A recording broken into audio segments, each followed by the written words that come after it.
Fromville isn't just a place of fear. It's an alchemical laboratory. The town is attempting a magnum opus, a brand new state of being. Randall, Julie, and Marielle weren't chosen by chance. They are the nigredo, albedo, and rubido of a grand transformation. Today, we explore why Fromville acts as a greenhouse for the soul, where the goal isn't to escape the forest, but to evolve under the heat. There's a subtle way to view Fromville that makes its chaos seem almost mechanical. It's reminiscent of an ancient ritual machine, something crafted long ago to transform individuals through a repetitive process. When you line up the scattered clues, the worms, the talismans, the music, the peculiar trio taken into the dungeon, a new picture starts to emerge. Imagine the town not as a prison, but as a system set up to process human emotions. Old alchemical traditions describe transformation as a three-stage journey known as the magnum opus. It begins with nigredo, the blackening phase, where matter decays and identity fades. Next comes albedo, the whitening, when something pure begins to rise from the ruins. Finally, there's rubido, the reddening, where everything fuses into a brand new state of being. It's hard not to notice how closely this pattern mirrors the three individuals drawn into the dungeon beneath the ruins. Randall embodies anger as if it were armor. With suspicion, aggression, and constant hostility towards the world, he epitomizes decay and confrontation with darkness, perfectly fitting the role of nigredo. Julie, on the other hand, stands at the opposite end of the spectrum. She emotionally anchors those around her, her identity rooted in family, empathy, and connection. In alchemical terms, her energy resembles albedo, the moment when light starts to seep back in after a collapse. Mari occupies a space between them. She grapples with addiction, trauma, recovery, and relapse. She isn't solely darkness or purity, but rather a body caught in the midst of transformation. This uneasy middle ground reflects rubido, where everything begins to blend together before something new emerges. If Fromville indeed thrives on emotional energy, then these three may not have been chosen by chance. They could symbolize essential ingredients in a process the town has been attempting to complete for a very long time. Even the talismans take on a new significance when viewed through this lens. While many assume the stones are mere religious charms designed to repel monsters, their symbols are intriguingly geometric. The lines divide the surface into circular patterns that resemble pathways. Rather than offering protection, they seem more akin to a circuit diagram. In electronics, a resistor doesn't completely block electricity. It slows the current, stabilizing the flow to prevent the system from overloading. The talismans might work in a similar way. They don't entirely banish the creatures. The monsters can still enter if someone opens a door. Instead, the stones regulate the energy exchange between the home and the outside system. A house with a talisman becomes a controlled environment where the harvest doesn't occur too rapidly.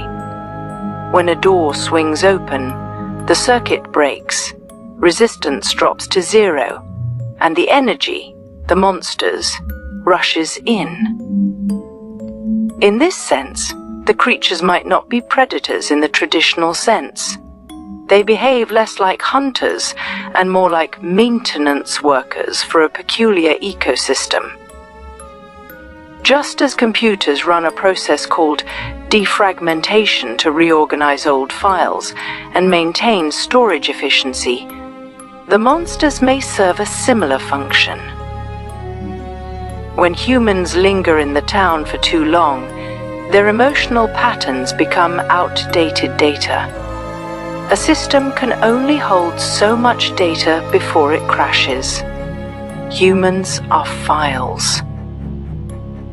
When someone overstays or becomes corrupt data, the monsters arrive to clear the drive. Boyd occupies the center of this machinery in an even stranger way. At first glance, his tremors seem like an ordinary illness, but they fluctuate with the town's rhythms. Sometimes his body stabilizes, while at other times it shakes as if something unseen is pushing against his nerves. In medieval legend, there was a figure known as the Fisher King, a wounded ruler whose health was intertwined with the land itself. When the king suffered, the land withered.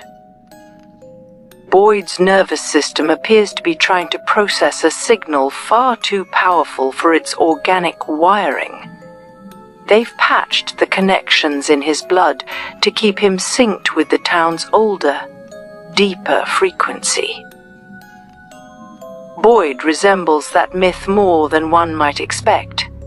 His condition often worsens when the town itself feels unstable, and then there were the worms. When Boyd carried them, his connection to the place felt almost harmonious. He moved with a strange sense of clarity, instinctively understanding the monsters better. The moment the worms vanished, that balance was lost. The simplest way to conceptualize the worms is through engineering terminology. When a circuit breaks, a technician uses solder to reconnect severed wires. The worms may have acted as biological solder, temporarily reconnecting Boyd to an older layer of the town's system. This also sheds light on something even more unsettling. While he carried them, Boyd had the ability to eliminate a creature outright. Even the music scattered throughout the town starts to feel intentional. Jukeboxes, music boxes, melodies wafting through scenes where silence should prevail. In radio technology, information cannot travel alone. It must ride on a carrier signal, a stable wave that conveys the message across distances. Here, music could serve that purpose. The songs stabilize the emotional frequency of the town's inhabitants, aligning their minds with whatever process is unfolding beneath the surface. For a system to harvest emotional energy from a crowd, everyone must be on the same channel. The music creates a stable frequency of nostalgia and loss, keeping the residents' thoughts tuned to a specific wavelength. It's like an acoustic map, a songline. Another clue quietly waits in a dusty newspaper from 1884. That year marked the International Meridian Conference, which standardized global time. Before that, every town maintained its own local time. Afterward, the planet shared a unified system. If Fromville emerged around that era, it may represent a peculiar attempt to create a perfect clock, a place where time doesn't progress, but cycles endlessly. Days repeat. People arrive. People disappear. The town continues. Viewed this way, Fromville resembles less a haunted settlement and more an expansive greenhouse. Humans are planted within it. Fear, hope, despair, love, these emotions flourish under pressure, harvested repeatedly as the system resets. Every new arrival adds fresh genetic material to the crop. Every death clears space for the next planting. Somewhere beyond the visible machinery of the town, something may be awaiting the final outcome of that cultivation. Not bodies, but consciousness. And if that's the case, escaping Fromville might not involve finding a road out of the forest. The exit could belong to the one person who changes enough, mentally, emotionally, spiritually, to break the cycle that has shaped people for generations. It's a greenhouse designed to nurture human consciousness under extreme pressure. The 1884 standardization of time provided the cage. The three-node system generates the heat. The jukebox maintains a stable environment. We aren't witnessing a struggle for survival, we're observing a harvest. The residents are the crop, and the goal isn't to escape, it's to evolve. Like a seed that only cracks open when the heat is intense enough, the town awaits a consciousness strong enough. Boyd, Tabitha, and Victor are the ones closest to breaking through.